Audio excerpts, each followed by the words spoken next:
Abbiamo ascoltato la voce tecnica, diciamo, di chi la fabbrica l'ha conosciuta, studiata e vissuta per tanti anni come Giù. Abbiamo ascoltato la voce del sindaco Bitetti e la voce degli ambientalisti. Abbiamo ascoltato poco fa quella del ministro Urso alla fine dell'incontro. Ora guardiamo invece al mondo delle imprese. Due le notizie di ieri. Da un lato la firma, la delibera della Regione Puglia che ha destinato 20 milioni di euro alle imprese dell'indotto, a cui il Tribunale di Milano ha riconosciuto un credito con Acciaierie d'Italia in amministrazione straordinaria, una boccata d'ossigeno. Dall'altra invece questo accordo a Roma che prevede anche lo spezzatino tanto osteggiato. Di questo parliamo con Fabio Greco di Confapitaranto. Buongiorno, bentornato. Sì, buongiorno a tutti. Allora, Greco, andiamo per gradi. Partiamo dalla decisione della Regione Puglia. Insomma, 20 milioni di euro per coprire i crediti fino al 30%, diciamo, con Acciaierie d'Italia è una buona notizia. Ci lavoriamo da tanto.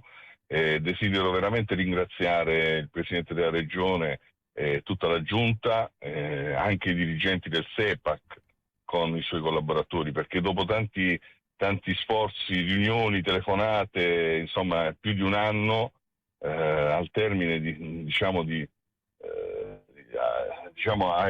riusciti, ha permesso anche di raggiungere questo obiettivo, no?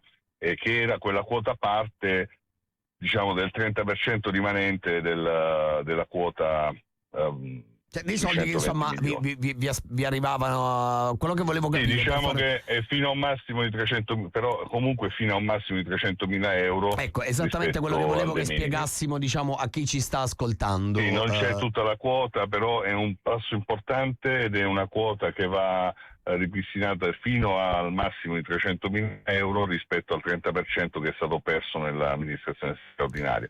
Questo chiaramente comporta comunque tutte quelle che sono le aziende dell'indotto strategico territoriale che hanno una sede operativa nella Regione Puglia. Questo l'abbiamo girato anche in Confapi nazionale, perché questo può portare sicuramente a un'apripista per Regione Liguria e per le altre che possono seguire questo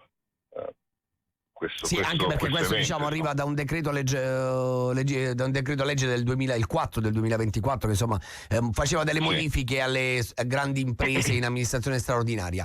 Abbiamo inserito anche tutte le grandi imprese, però è importante perché doveva essere fatto già l'anno scorso, poi chiaramente è dovuto slittare per via della chiusura dell'anno, e quindi oggi siamo in Italia, attendiamo il bando. Siamo in Italia, un anno di ritardo, alla fine è quasi puntualità, ma questa è una considerazione personale.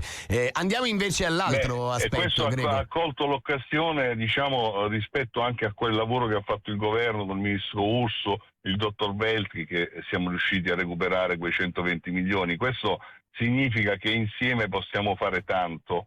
Ed è quello che è avvenuto ieri. Io non sono molto soddisfatto, di quello che è questo documento firmato, non perché non sia soddisfatto per quello che è l'operatività, ma ritengo che la cosa più importante è stato questo atto di responsabilità da parte delle istituzioni, da parte di tutti, per rimettere in carreggiata una partita che si vedeva oramai alla deriva.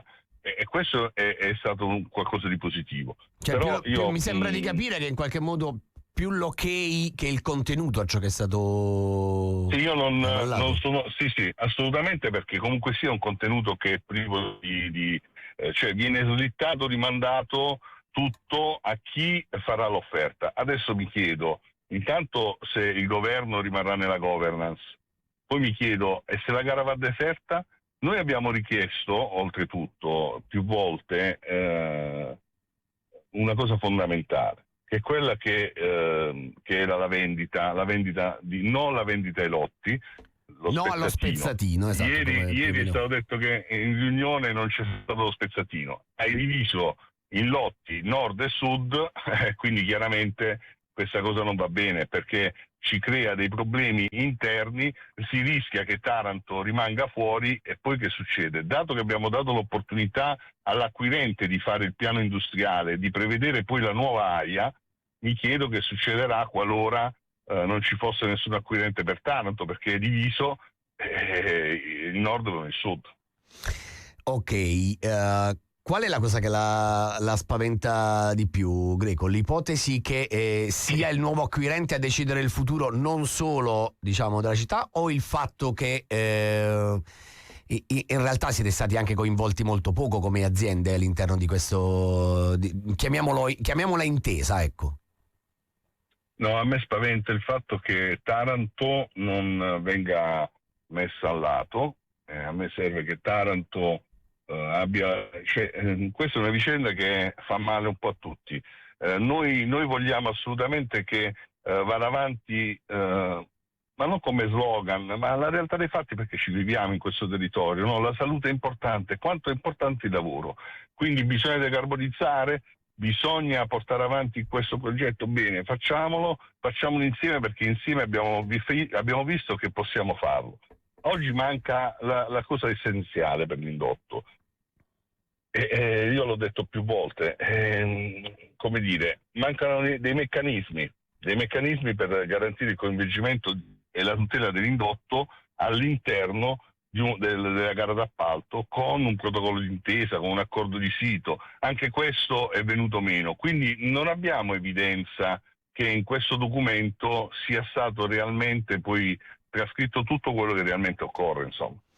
Vedremo insomma quali saranno poi i risvolti negli incontri successivi già fissati per settembre. Intanto grazie a Fabio Greco per essere stato con noi, buona giornata e buon lavoro.